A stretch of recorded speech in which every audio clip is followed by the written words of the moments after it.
Assalamualaikum warahmatullahi wabarakatuh. Kami dari kelompok 13 ingin mempresentasikan tentang pengukuran kinerja dan rantai pasokan. Sebelumnya terima kasih kepada Bapak Suhendi selaku dosen Supply Chain Management. Sebelum memulai presentasi, kelompok kami untuk memperkenalkan diri. Perkenalkan, saya Fulukul Mahmudah. Saya Saskia Julaita.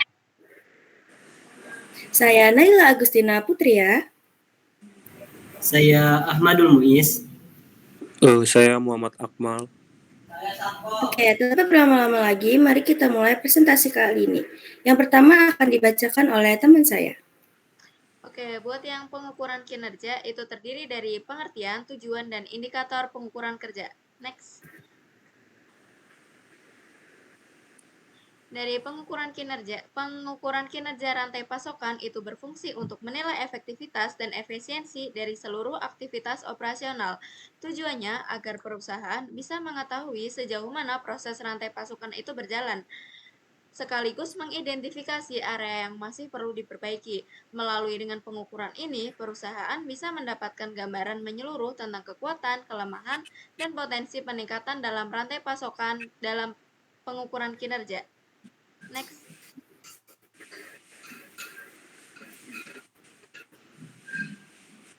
Tujuan pengukuran kinerja ini salah satunya untuk menilai efisiensi biaya dan sumber daya, memastikan ketepatan waktu pengiriman produk, meningkatkan kualitas produk dan layanan, mempercepat waktu siklus agar lebih responsif terhadap pasar, dan yang terakhir meningkatkan kepuasan pelanggan dan daya saing perusahaan. Next.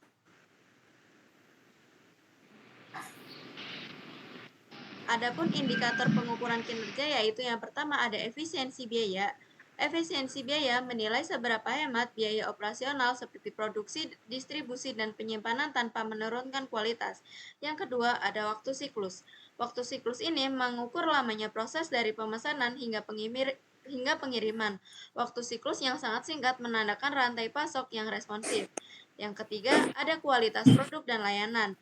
Kualitas produk dan layanan ini menilai mutu bahan baku, proses produksi, dan layanan pelanggan untuk menjaga kepuasan dan kepercayaan pelanggan. Yang keempat, ada ketepatan waktu dan pengiriman. Mengukur tingkat keakuratan tingkat waktu pengiriman sesuai jadwal yang dijanjikan sebagai indikator keandalan sistem distribusi. Next. Oke, yang berikutnya ada efisiensi biaya.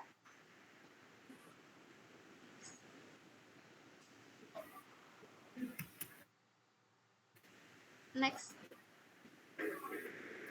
Pengertian dari efisiensi biaya ini adalah kemampuan perusahaan menekan pengeluaran tanpa mengurangi kualitas atau kecepatan layanan dalam proses rantai pasok.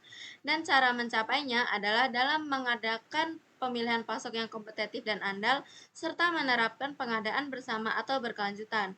Yang kedua ada pembelian, memanfaatkan teknologi, menganalisis data pembelian, dan menerapkan sistem just-in-time untuk mengurangi biaya penyimpanan. Yang ketiga, ada negosiasi, melakukan negosiasi efektif untuk mendapatkan harga, syarat pembayaran, dan kontrak jangka panjang yang menguntungkan.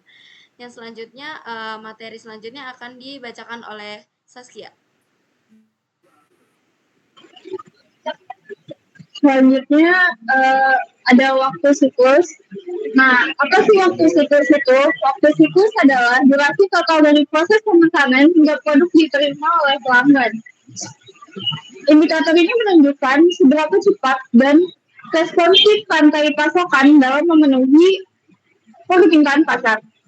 Tujuannya adalah untuk mengukur kecepatan aliran barang dan informasi agar perusahaan bisa mengurangi keterlambatan, meningkatkan efisiensi dan kepuasan pelanggan. Ada beberapa faktor yang mempengaruhi waktu siklus, yaitu pertama, koordinasi antar pihak seperti pemasok, produsen, dan distributor, lalu ada teknologi dan sistem informasi yang digunakan, lalu ada kesiapan stok dan proses pengadaan, dan prosedur administrator dan logistik. Next.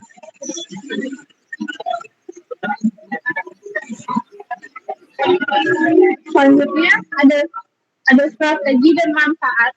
Untuk strategi ada 4 hal utama yang bisa dilakukan. Pertama, yaitu menerapkan just in time untuk menghindari penumpukan stok. Lalu yang kedua itu menggunakan otomatisasi dan sistem digital ERP atau e-procurement. Lalu menjalin komunikasi real time antar pihak dalam rantai pasokan.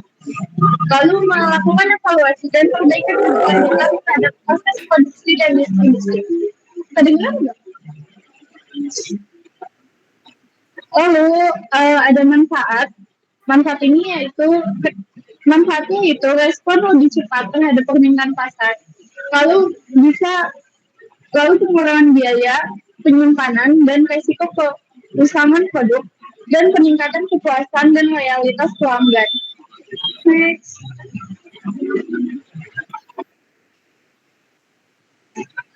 Lalu ada kualitas dan produk layanan. Next.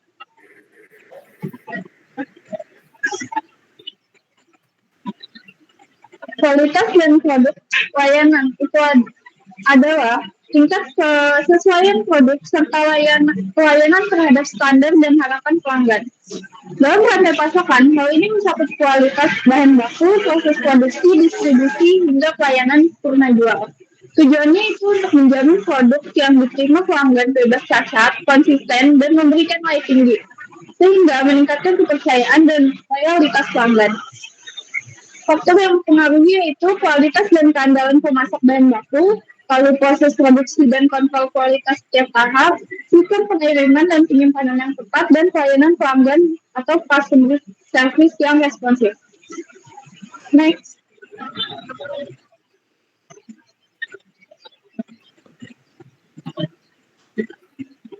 Lalu ada strategi dan manfaatnya. Strateginya itu seleksi pemasok bersertifikasi atau audit rutin.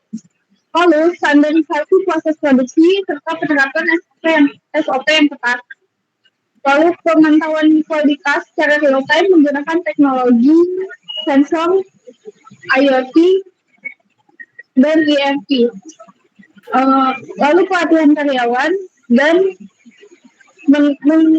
mengintegrasikan prinsip keberlanjutan. Manfaatnya itu untuk mengurangi produk cacat dan keluhan pelanggan, untuk meningkatkan citra dan reputasi perusahaan, dan memberikan keunggulan kompetitif di pasar. Selanjutnya akan saya alihkan ke teman saya.